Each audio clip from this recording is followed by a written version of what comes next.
Army है, भीम सेना, दोनों में क्या अंतर है? कोई अंतर नहीं है सर, एक इंग्लिश में और एक हिंदी में है।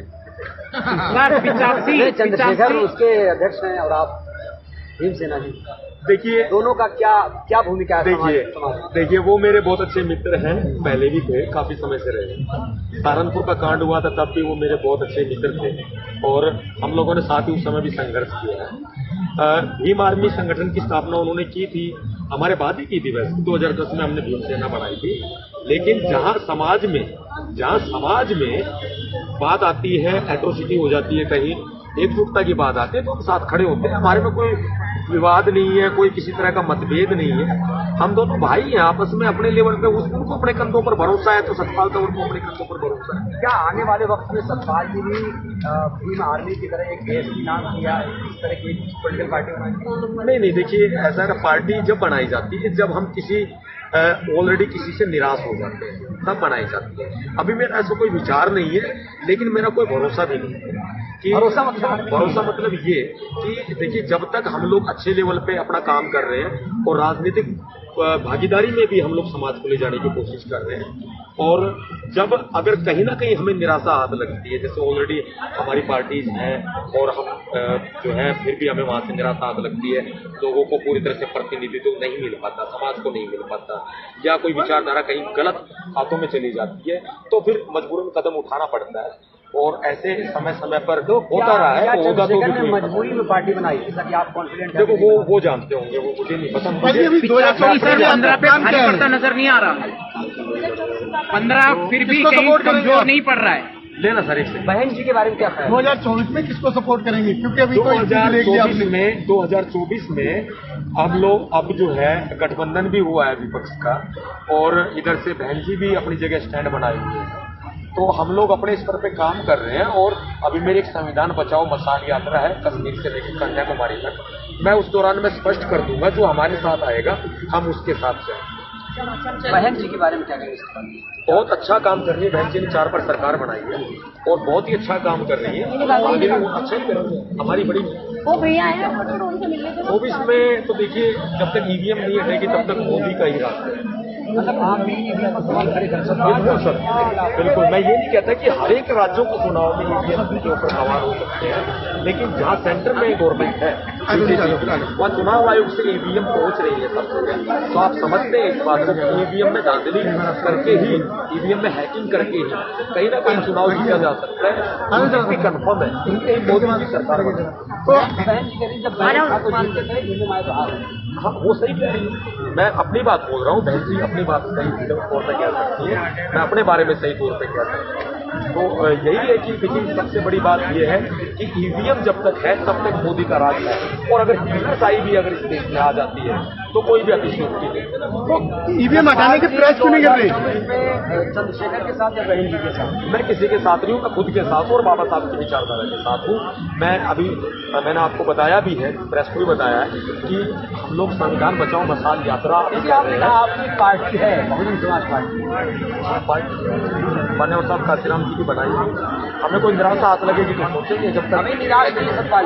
देखिए छोटे मोटे होते रहती है निराशा, तो उससे फर्क नहीं पड़ता। अभी कोई ऐसी कोई बात नहीं है, आगे कुछ होगी तो बताएं।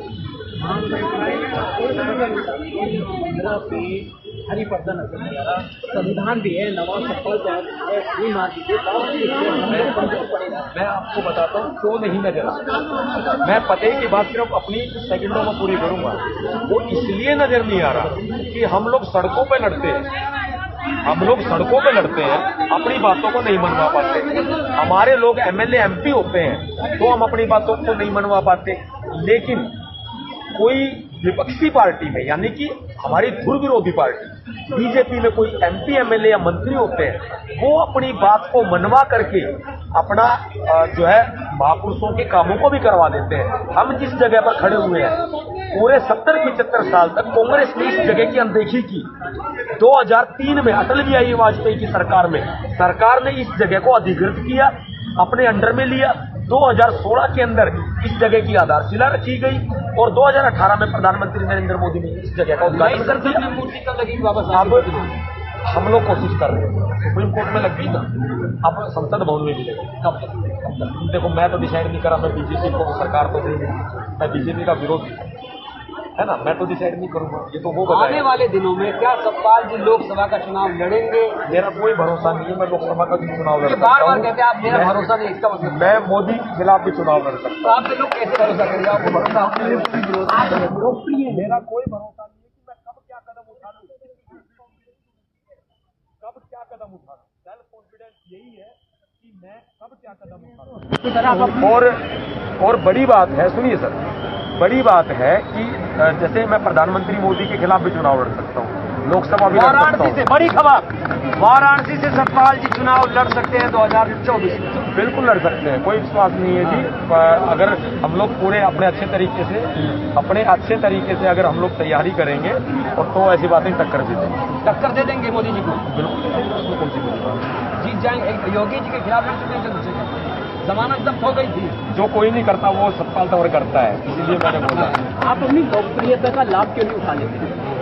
मैंने लाभ उठाना नहीं सीखा, हालांकि मान्यवर साहब काशीराम जी ने कहा है अवसरवादिता सीखो, लेकिन मैंने कभी अवसरवादिता नहीं की है।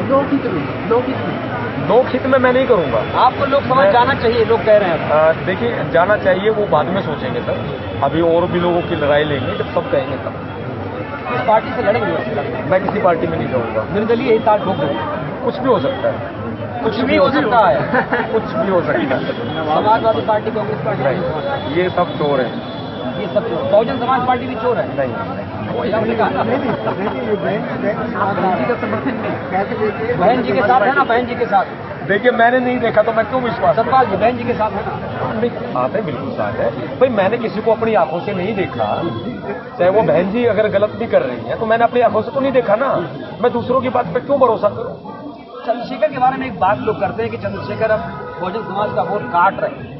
राजस्थान में गए, मध्य प्रदेश में गए, जमानत जब्त करा ली, बहुजन समाज पार्टी को हरवा दिया, लोग कह रहे हैं। हर शरीर के अंदर एक आत्मा होती है, कोई लोग विश्वास करते हैं और कोई नहीं करते। लेकिन क्या होता है कि आप कोई भी काम करेंगे तो कोई काम अब दुनिया से अलग हटके हो जाए तो उसमें क्या होता है कि अकेले में हमारे अंदर से खुद में खुद फील होता है कि हमने अच्छा किया या बुरा किया। हमें खुद फील होता है ये हमने यार अच्छा नहीं किया, यार ये हमने अच्छा किया। वो खुद जानता है वो अच्छा कर रहा है या बुरा कर रहा है, मैं नहीं बताऊंगा उसके बारे में, वही बताएगा। दोस्ती है, कोई बात नहीं, दोस्ती है, समाज का भाई है। क्या बातें करते हैं? क्या बात होती है फोन पे? नहीं, कोई बातचीत नहीं होती खास, पहले हुआ करती, अभी नहीं। अभी कितने दिन से नहीं बात की? लगभग जितेंद्र मेघवाल वाला जो हत्याकांड राजस्थान में हुआ था तब के बाद एक बार बात हुई है, उसके बाद कभी बात नहीं। चंद्रशेखर कहते हैं कि बहन जी उनसे मुलाकात नहीं कर रही है, बात नहीं कर रही है, कब होगी मुलाकात? ये तो मैं भी कह रहा हूँ सर, आप खुद के सारे पूछ रहे हैं। 6 महीने से, ये सब लोगों के सवाल है, मुझे कमेंट आते हैं। 6 महीने से मेरी पीए मैडम लगातार कोशिशें कर रही है कि उनसे अपॉइंटमेंट ली जाए बहन जी से, लेकिन उन्होंने मुझे अभी मुलाकात का समय नहीं दिया है। सतपाल तंवर जी बहन जी से मुलाकात करना चाहते हैं, बात करना चाहते हैं, लेकिन अभी तक अपॉइंटमेंट नहीं मिला। और अभी इसमें कोई हमें निराशा नहीं है, मैंने शुरू में बोला, कोई बात नहीं, कोशिश करते रहेंगे। अब कोई बात नहीं, कोशिशें जारी है। और सेकंड में आप क्या कहेंगे मिलकर? जब यूपी का चुनाव हुआ मिलकर था, क्या कहेंगे? बात करेंगे, राजनीतिक भागीदारी की बात करेंगे, हम लोग समाज की राजनीतिक भागीदारी हो, भीम सेना को भी राजनीतिक भागीदारी जो है वो बसपा में नहीं, ऐसा तो नहीं धमकी दे देंगे हम ही पार्टी बनाएंगे अगर कुछ नहीं, ऐसी कोई धमकी नहीं है। बनाएंगे तो ठोक बजा के बनाएंगे, चुप से नहीं बनाएंगे। आप अभी बसपा की बात कर रहे थे कि बसपा में भीम सेना की भागीदारी। हाँ, हो जाए, अच्छी बात है।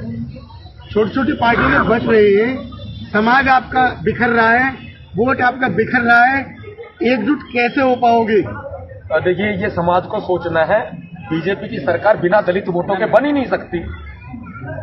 पार्टियों को क्या दोष है? पार्टियों का क्या दोष है? बिना दलित वोटों के बीजेपी की सरकार बन ही नहीं सकती। कन्वर्सेशन कैसे होगा? वोट कैसे जा रहा है उनके पास? वोट इसलिए जा रहा है क्योंकि हमारे लोग उनकी सरकारों में एमएलए एमपी बन रहे हैं, क्योंकि वो लोग काम करवा रहे हैं। हम जिस जगह पर खड़े हैं वो भी बीजेपी के द्वारा बनाई गई है, हम कैसे भूल जाएं? कोई बीजेपी के द्वारा सरकारों में हमें काम टाइम में करना बनाई गई, पड़ेगा। इसलिए बीजेपी के द्वारा। अगर आपकी सरकार होती तो आपके टाइम में बन पाई। सरकार नहीं है तब भी हमें काम करवाने पड़ेंगे। आप लोग पार्टियां अलग अलग बना के बट रहे हो। सबसे बड़ी वजह तो आप लोगों की है। देखिए सर, सारी कमी आप लोगों की है। देखिए सर, को पता नहीं, मीडिया का सवाल आपका जायज है, आप मेरे भाई हैं, जायज है बिल्कुल। ये जो आप कह रहे हैं अलग अलग पार्टियां बना के बटे हुए हैं, ये सतपाल तंवर ने कोई पार्टी नहीं बना रखी। आप मुझे नहीं कह सकते। गठन पहले आपने भीम आर्मी का गठन आपने किया था? बिल्कुल सर, हमने वो भीम आर्मी का गठन करने के बाद आजाद समाज का गठन हुआ है, तो वो आपके पद चिन्हों पे चल के ही नई पार्टी बनी है। देखिए, ये बदलाव समाज में होते रहते हैं, इतिहास भरा पड़ा हुआ है। अगर पार्टियां नहीं बनेंगी तो आने वाले समय में बच्चे इतिहास में क्या पढ़ेंगे? पार्टी क्यों बनाओगे? आप उसी पार्टी में क्यों नहीं लीडर बन के निकलते हो? आखिरी सवाल मेरा, हमें कोई मौका देगा तो हम पीछे नहीं हट रहे। उसके लिए हम बहन जी से मुलाकात का प्रयास कर रहे हैं। बहन जी से मुलाकात का प्रयास जारी है। सतपाल जी कोशिश कर रहे हैं, उम्मीद करते हैं बहुत जल्द बहन जी सतपाल कंवर जी से मुलाकात करेंगे। आखिरी सवाल, अगर मुलाकात के दौरान एक ऑफर आ जाए, जाइए सतपाल लड़ लीजिए नगीना से चुनाव, तो क्या करेंगे? मैं टिकट पे चुनाव नहीं लड़ूंगा, कभी भी नहीं, अब भी नहीं, कभी नहीं। मुलाकात करेंगे। हमारे जो भीम सैनिक हैं और बहुतायत संख्या में है, उन लोगों की राजनीतिक भागीदारी पार्टी के अंदर होनी चाहिए, उनके लिए, सिर्फ और सिर्फ उनके लिए। मैं खुद चुनाव में मुलाकात हो जाएगी। देखिए, उम्मीद है। अभी यूपी के विधानसभा चुनाव थे, उस दौरान में सतीश चंद्र मिश्रा जी से लगातार बातचीत करने के लिए मेरी पीए मैडम ने अपॉइंटमेंट मांगी थी। उस दौरान भी, अभी 6 महीने की बात अलग है और उस समय की बात अलग है, उस दौरान भी अपॉइंटमेंट मांगी थी काफी, लेकिन सतीश चंद्र मिश्रा जी ने व्हाट्सएप के मैसेज ऐसे उन्होंने कोई जवाब नहीं दिया था। हो सकता है उस समय इलेक्शन में भी हुए, लेकिन अभी तो कुछ नहीं है। तो मैं उम्मीद करता हूँ कि हम लोग सभी लोग मिलकर, चाहे वो बहुजन समाज की कोई राजनीतिक पार्टी हो या राजनीतिक संगठन में जाती हो, हम सभी लोग मिल करके समाज के लिए कुछ अच्छा करें। और चुनाव में भागीदारी बाबा साहब ने कहा है, मैं नहीं कह रहा, मान्यवर साहब काशीराम ने कहा है, मैं नहीं कह रहा। धन्यवाद।